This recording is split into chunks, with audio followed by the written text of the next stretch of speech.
My name is Yufeng, and I'm a developer advocate at Google. Now, I want a show of hands. I'm curious.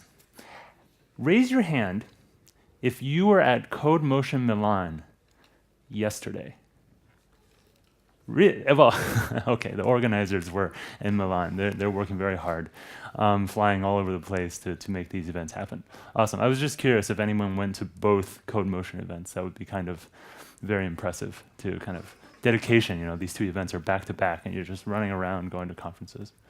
Anyhow, today we're going to talk through kind of an overview of not just what machine learning is, but really I want to give you some tools to get started with doing machine learning, right? And that's why this session is titled Coding the 7 Steps of Machine Learning, not just talking about the 7 steps of machine learning.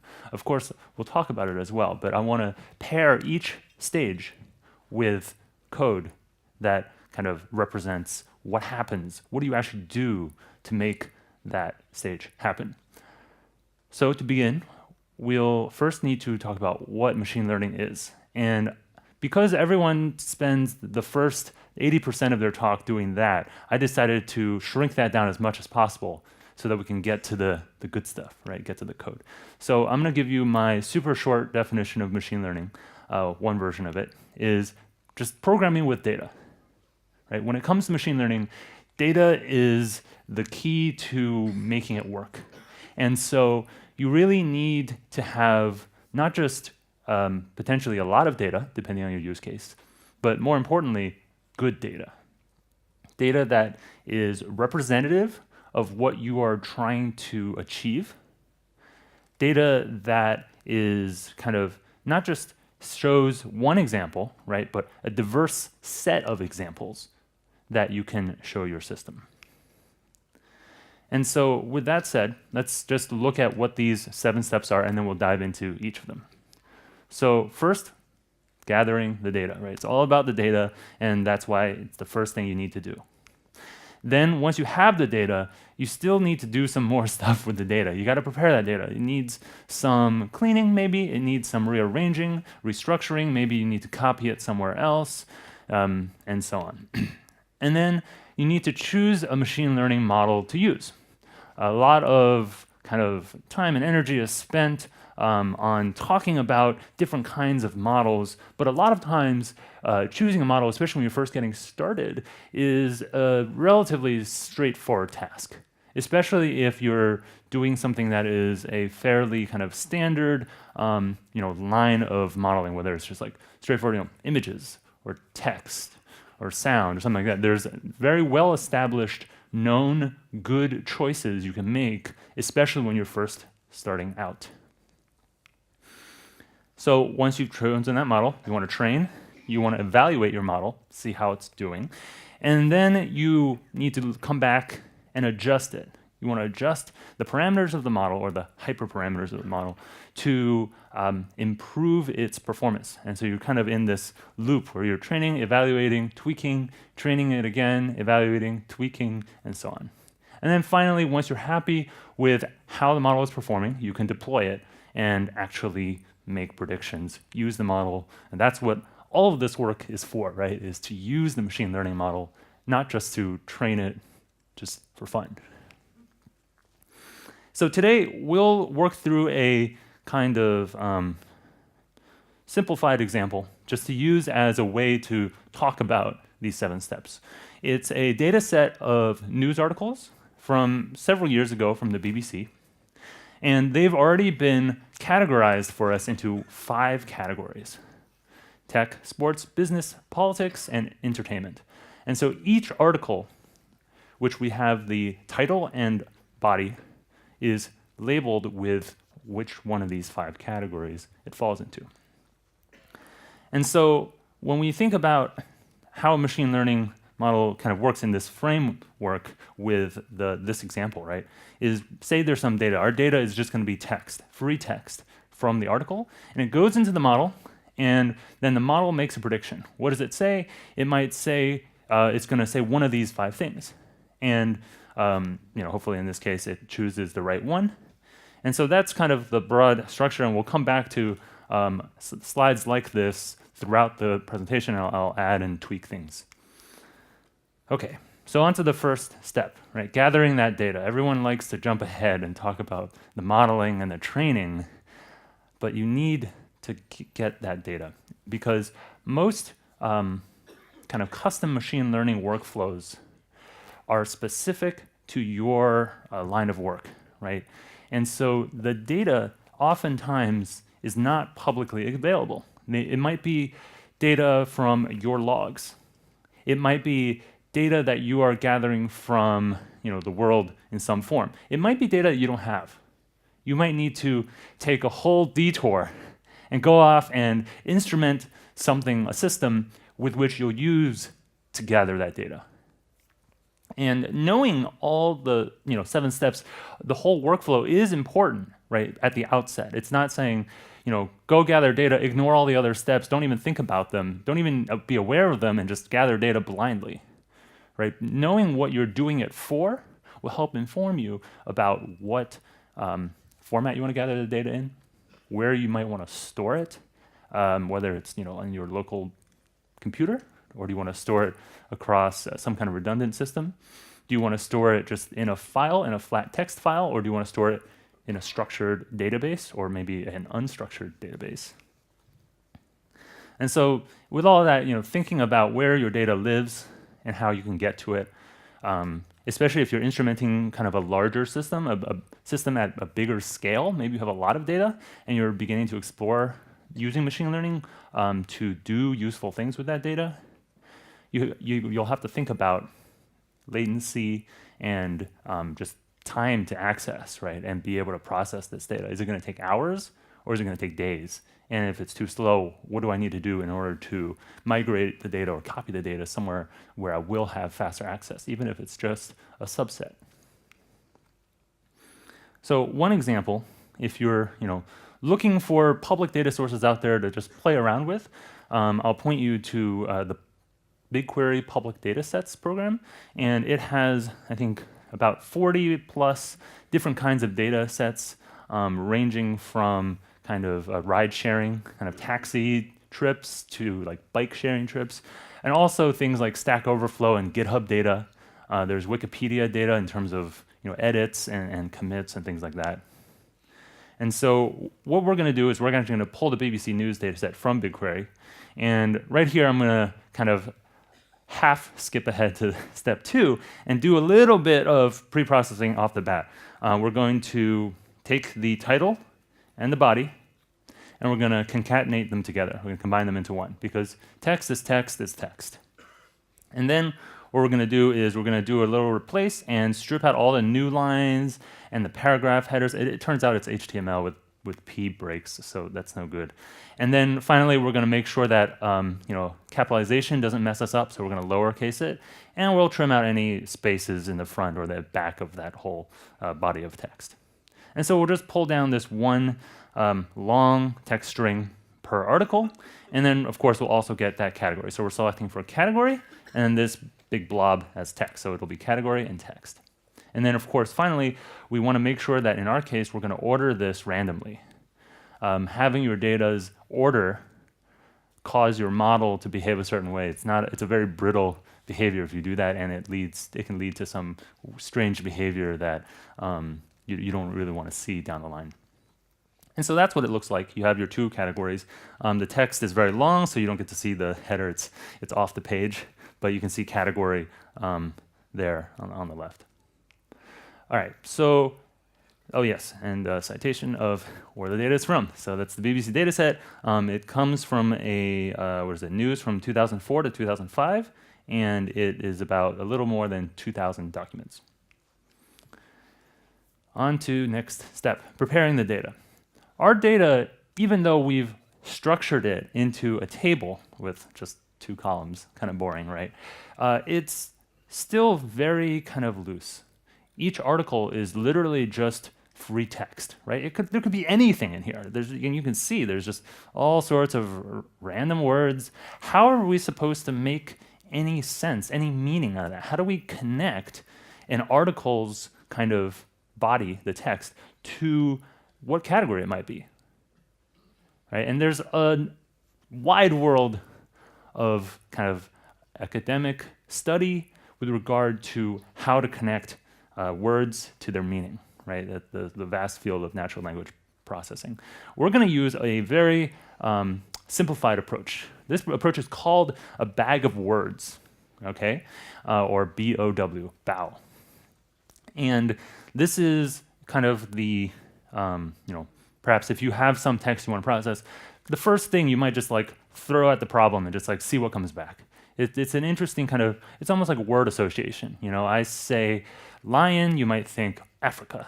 I say, I don't know, city, you might think Madrid. Someone else might think New York. Someone else might think Tokyo. But this just like simple word association, or I say lion, you think animal, right? Someone else might think Africa. But it's still kind of these categorizations. And so what we're going to do, I'm going to talk through a simple example to explain bag of words. Pretend with me for a moment that these 12 words here are the only English words you know.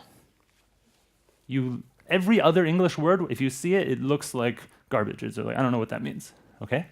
And then the other, I guess there's 5 more English words you know, the 5 labels. And whenever you look at an article, you're looking at the article and you're like, I don't know what any of this is. Maybe you're just learning English and you see, oh, there's a word I know. It says Europe. I know Europe. Oh, there's another word I know. It says theater. Oh, this must be something about a theater in Europe. Maybe this is about entertainment.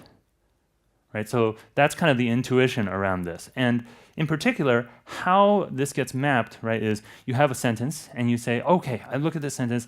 All the words in here, I don't really know a lot of these words, but I know gadgets and electronics. And because of that, I can say, this is probably, it maps to these 2 words, and this probably is technology, but how do we represent this numerically? Because machine learning, at its very, very core, when you get down to it, it's numbers. There's a bunch of numbers everywhere. And so we need to turn these words, this text, into numbers. And so there's a lot of ways you can do it. The way that we're going to do it today is we'll pretend for a moment that we're going to encode our 12 words, the 12 words in our vocabulary, into an array of length 12. Okay? And so in that array of length 12, the first position represents the first word in our vocabulary, coach. The second position in the array, index position 1, represents Oscar, and so on, and the last one represents cats, position 11. And so we're going to encode the sentence that we see, this input, with ones that map to the words that we see in that sentence. Does that make sense? We're taking the 12 words that we know, and we're turning those positions to 1 and leaving everything else zeroed out. And so if there were 3 words in here that we recognized, you would see 3 different ones in this array instead of 2. So now we've turned our sentence into an array of numbers. Awesome. And now we can kind of use that and use it in our machine learning system. There's one more step, though. We got to do the same thing for our labels. This is a little bit simpler. We only have 5 words, and they're in a specific order, right? These 5 labels. And so if something maps to sport, we're going to make that a 1 and leave everything else 0. And so that's how we'll represent the labels, right? When something comes back and we see the positions and we see it says 0, 1, 0, 0, 0, we know, the second one. And we got to look up the words in our list. We say it's text, it's sport. Okay. And in the actual kind of output of a machine learning model, just for clarity here, it won't actually be zeros and ones. The zeros and ones are just used for our understanding. When we tell the machine learning model, this is what the ideal scenario is. But when the model actually outputs something, it will be a probability distribution. So these numbers should add up to 1. And the biggest value is basically our peak, right? That's the model saying, I think it's here. And similarly, if it was somewhere else, some peaks are higher than others, some peaks are lower, but again, it'll add up to 1, and everything else will be low, and this one thing will be high. All right, so I'll share these slides so you'll have the code, but basically, we'll be working from a Kaggle notebook. Show of hands, who has used Kaggle before? Oh, I'll go back for the folks taking a picture. Awesome. So for everyone else, Kaggle is a data science kind of community and platform to do data science. Right? They have an interactive kind of code editor. There's lots of those on the web today. I think the thing that makes Kaggle really interesting is not just, you can write code and run it and for free. Like, that's great. But there's lots of options to do the same thing. The real value here, I think, is that the notebooks in Kaggle are tied to data sets. Right? Kaggle also has a vast selection of data sets, and so you can directly say, I want to create a new notebook from this data set or with this data set. So then they're just next door to each other. It's like running on a local machine. So if you have something that you don't want to run on your local machine, maybe the data set is 40 gigabytes and you don't want to take up that space on your hard drive. Maybe the data set is 400 gigabytes and you definitely don't want that space on your hard drive. But you still want that native performance, basically. And that's kind of what you get. The data is like right there. You don't have to make any cloud API calls or anything. It's just right there. It's literally like up a directory / inputs, and it's there. And I don't remember at this point whether or not this data set was already on Kaggle or if I created it, but you can create your own data sets on Kaggle. So if you have some data, you don't want to store it, just upload it to Kaggle. Data sets can be private, so they don't even have to be public if you don't want them to be. If you just want to put them in the cloud, it's like a private repository. It's free. I don't even know how they, it's great. Let's see, and of course the code is also optionally private. In fact, when you first create a notebook to work with your data set, it's private by default. You have to turn it on to give it a public access explicitly. And so this is what the notebook environment looks like. You can see on the right-hand side, you can kind of add data sources here, and then it executes code and shows you the outputs right away, kind of your usual code editor environment. Let me show you.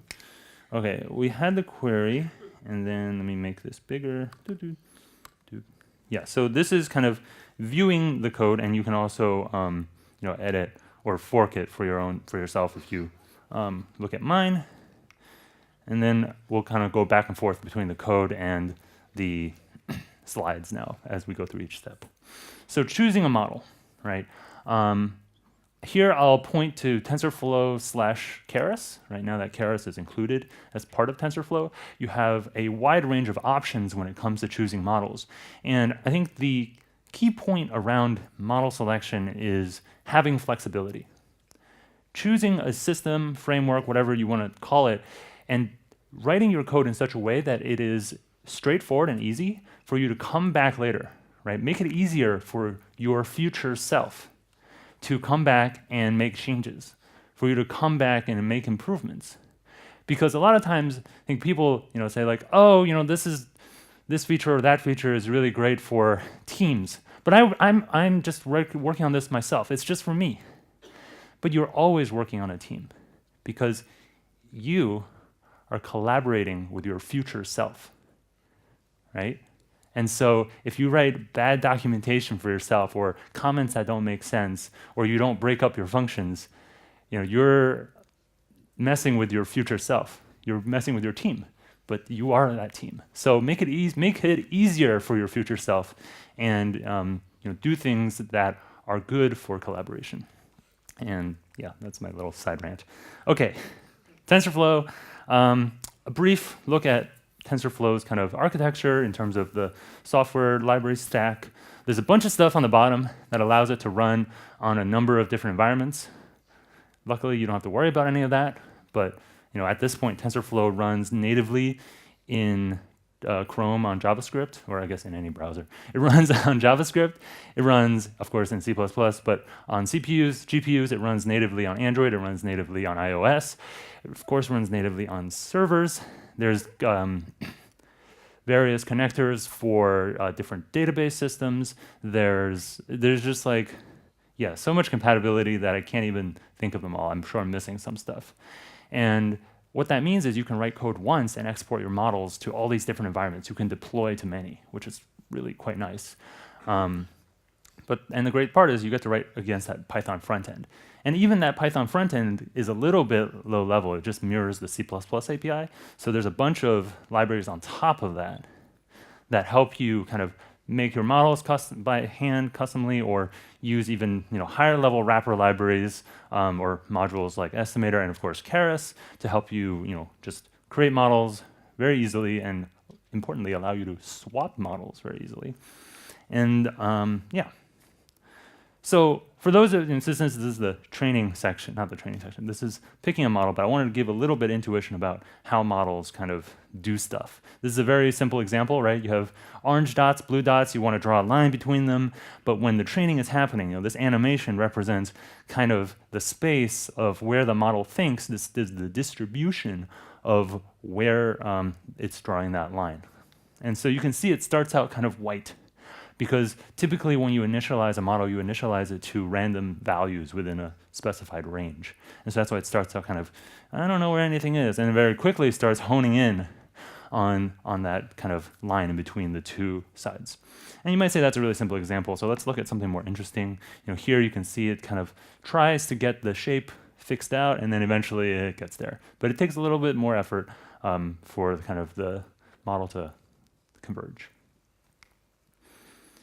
Okay, so I'm going to use Keras in this example just because I personally find it to be a really nice API to use, and kind of it reads very easily. It has great readability, good for my future self. And in it, we're going to put in a couple of things to represent our bag of words, right? So remembering back to our bag of words example, we have our input shape, which is the size of our vocabulary. In that simple example, it was 12 words. So if we think about this in the real example with the articles, right? We have 2,000 articles. They're news articles, they're from the BBC, they're from a limited time span. Not all words are going to be important, right? Some words only show up a few times because they're big words. Maybe they're very, very specific. It's like the name of a small town somewhere.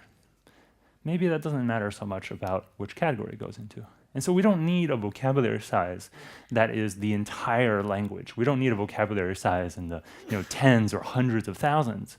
But the bigger the vocabulary size, the potential for improvements is higher, but the difficulty to get it to train fully is also higher, right? There's just more. And so you think about that array of length 12, if that array is now length 1,000, 10,000, 100,000, how many of those words get turned to one? How many of those bits in a single article?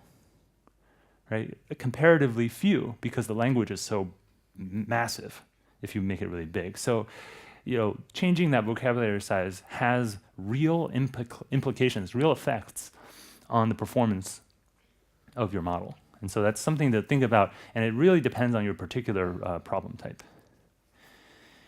And then once we're just going to do kind of one layer, just because I'm just trying to run through this example and explain the bag of words and show you the steps here. But obviously you can have more. The number of classes is 5. It's our 5 different kind of categories. And then this activation equals softmax piece is what turns our raw values kind of going through the network into a probability distribution. It allows the numbers to come out looking like this instead of being floating point numbers that are just all over the place. 10.3, 21 point something, 500 and blah, blah, blah. And this is like, I don't know what any of these mean. So softmax will help kind of bring that down and distribute it into a probability distribution. And then we will do what's called compile the model, which is not compile in the typical programming language sense, but it's just more of telling Keras like, okay, I'm done defining the model, put it together for me. And here we just tell it what we care about in terms of metrics and how we want the model to optimize itself. For the most part, you can kind of leave these alone for similar models. And we care about accuracy, but sometimes maybe you care about a different metric, like how similar something is, rather than just how accurate it is overall.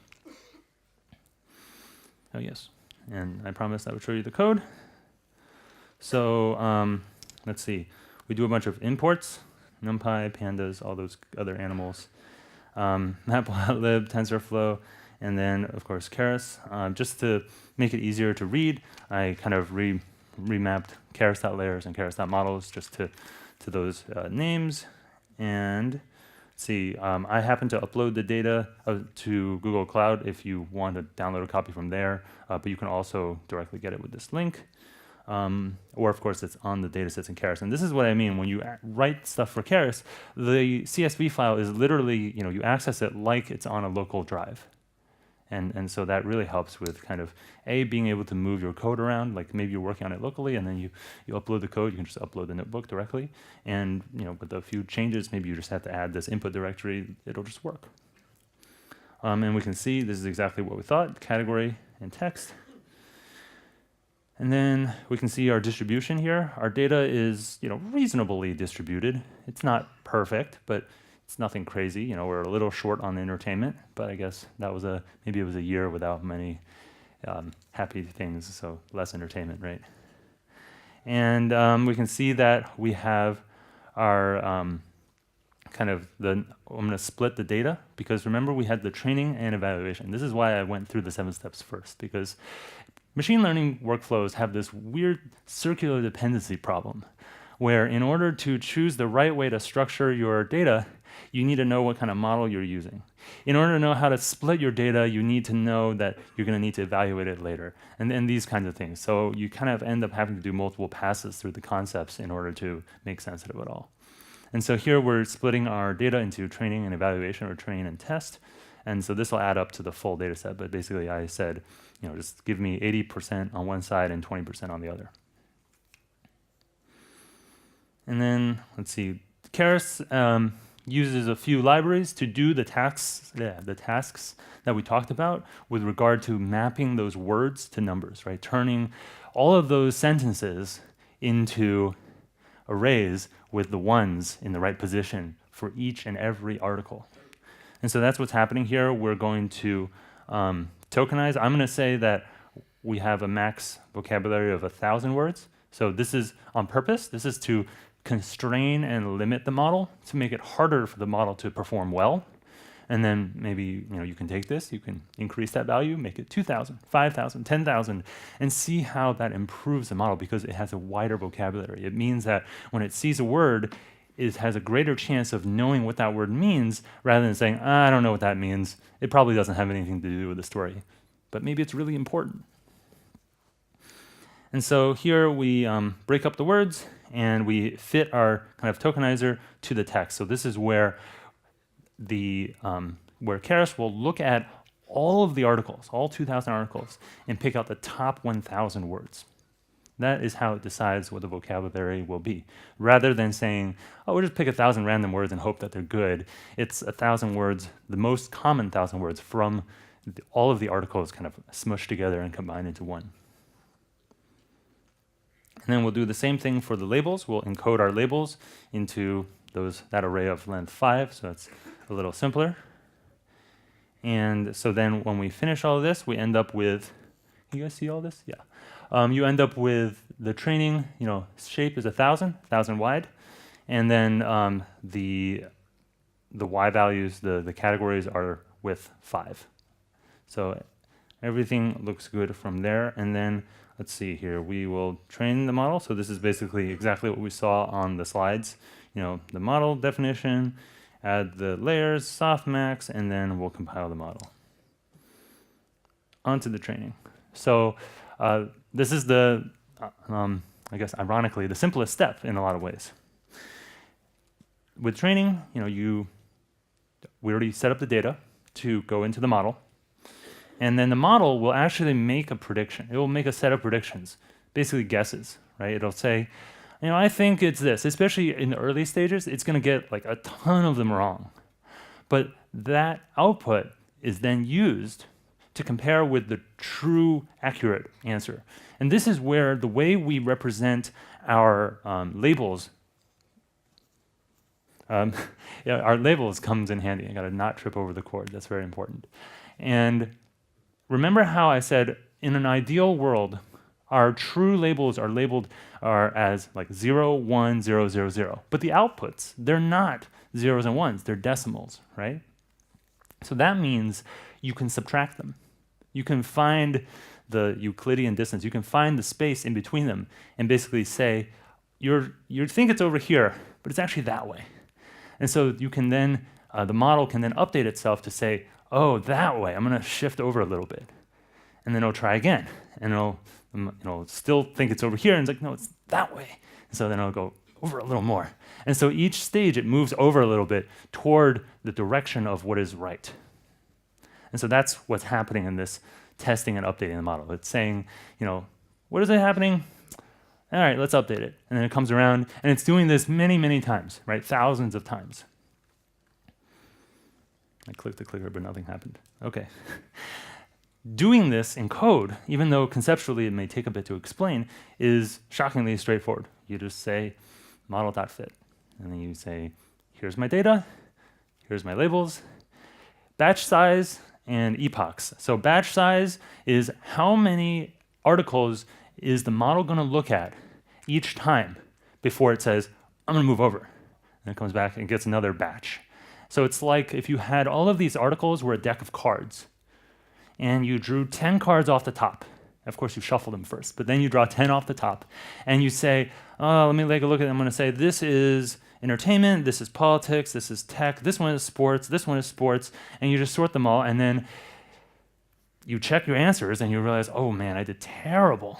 And so then you make some adjustments. And so you can think about how that might, the selection, the decision of how many cards do I draw off the top each time, 10 cards, 20 cards, 50 cards, is going to impact this, because the more cards you draw, the better the odds that you will get a representative distribution of your true performance. It's like if you take a test and the test has 5 questions and you make a silly mistake and you miss one. Oh, now you're 80%. But maybe you knew 90% of the material, and if there were 10 questions, you might still only miss 1 question. And perhaps that's a more accurate representation of your performance. But if there were 100 questions, maybe you missed 12 questions and you get 88%. Right? So more data coming into the batch size oftentimes allows you to have a more true representation of where to move, where to shift to, so that you don't either overshoot, go up there instead of over here, slight deviations in that sense. But at the same time, bigger batch size means more computation. It takes time to decide for each one and categorize each one during the training process. So epochs. Epochs is our deck of cards. You draw off the top, and you move, and at some point you run out of cards, right? Then you say, okay, well, I'm going to gather up all my cards, shuffle them again, put it back, and start drawing again. So each one epoch is just one pass through all of our data before we shuffle and deal again. And then evaluation is basically the same thing. The only difference is this bit is not connected right here. You just calculate your accuracy, and you don't go through your data multiple times. You just do the test data set, so this other deck, you get your test deck out, and you say, how is this one, how is this one, how is this one? You do it, and you compute your accuracy, and then you stop. So that's like it's a test, right? You figure out what score you got, and that's the score you get. So in code, evaluation is also very straightforward. You'll notice that there's no epochs argument. You can choose to give it a batch size, but it doesn't really matter because you're going to go through all of your data anyway, whether you do it 1 at a time, 10 at a time, 100 at a time. And let's see, this is going to be the same. You fit, and then there's some output that shows you our kind of loss. Loss is another word for error. There's also accuracy over here. And as you can see, in this case, I chose to do 2 epochs to save time, but you can do more. But the performance was already pretty good, so I said, okay, let's stop. And then evaluation, we happened to get 95%, hooray. But again, this is mostly for an example of how the workflow happens. Okay, we're short on time, so we'll try to get through the last 2 steps here. Hyperparameter tuning is basically taking some of the parameters that we chose, right? We decided what batch size to use. We decided how many epochs to go through. We decided the size of our vocabulary, right? 1,000 words, 2,000 words. These types of parameters affect the actual performance of your final outputs. And so you can tweak these values, and this kind of art of tuning these numbers to try to eke out a little bit more performance is called hyperparameter tuning. And the reason it's called a hyperparameter instead of just a parameter is that the numbers in the machine learning model itself, if you open the box of a machine learning model and you look inside, it's just a bunch of numbers. It's a bunch of floating point numbers in matrices. So those are the parameters. The numbers in the arrays are the parameters of the model. And that's what is getting updated when you train. So parameter tuning is really training. So we have to call these hyperparameter tuning. I assume because the folks who came up with these words wanted it to sound cool. So let's see.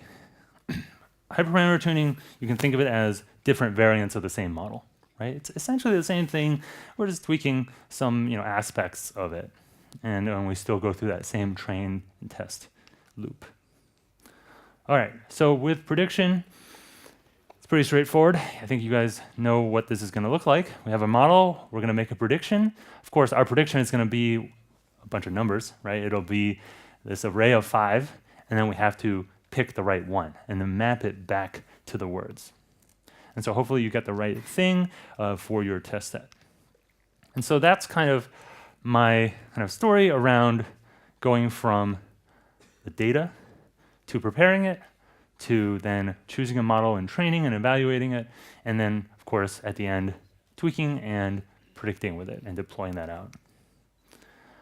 In terms of, sometimes I get this question around, how do you really do hyperparameter tuning? Because it sounds like the space that you have to search is very exhaustive.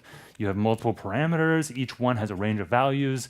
It very quickly becomes a very kind of difficult problem to deal with. And so I'll point to a cloud machine learning engine for kind of doing this hyperparameter search. You can basically say, I want to tune these 5 variables. Here are the range of values for these 5 things I want to change, right? Like learning the batch size or the number of epochs, and go do the thing. I'm going to go eat lunch and then come back and see how you're doing. And what's nice about it is it will do this search in parallel, right? It'll kick off multiple training jobs with different hyperparameter values, and then it'll come back, update things, kick off multiple jobs again, and it'll just keep doing this for you.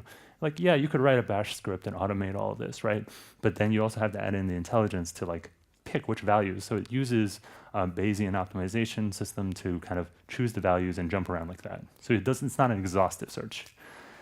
Finally, if you're wondering where I got those animations from, they came from the TensorFlow playground. It is a JavaScript-based machine learning kind of visualization system. And so you can build a playground, right? So you can build kind of fake neural networks in the browser and watch it train. You can hit play, you can step through it one training loop at a time, and you can get some cool animations, you can choose different data sets and stuff. So that's at playground.tensorflow.org. Let's see. Yes, so the code is here. TensorFlow documentation, they're there. If you want to do, looking for more kind of materials to learn with, there's the machine learning crash course. And if you're looking to deploy stuff to cloud, Google Cloud has a whole machine learning suite of things. We're just looking at a very kind of narrow subset here. And finally, I'll also point you to, I created a set of video series, and it's still kind of ongoing, called AI Adventures on YouTube. And I'd love it if you guys checked it out if you're interested. And each kind of episode, we go through a short little video about one specific kind of tool, or maybe it's an interview with we did an interview with a Google Brain research engineer. We did one with a Kaggle data scientist, things like that. So it's been a lot of fun. So I hope you'll check that out. And yeah, thanks. My name is Yufeng. You can find me on Twitter at YufengG. So if you have any questions, you made something really neat, one of my sample code is broken, things like that, feel free to let me know. And I think with that, I am just about out of time. They will be kicking me out shortly. Thank you.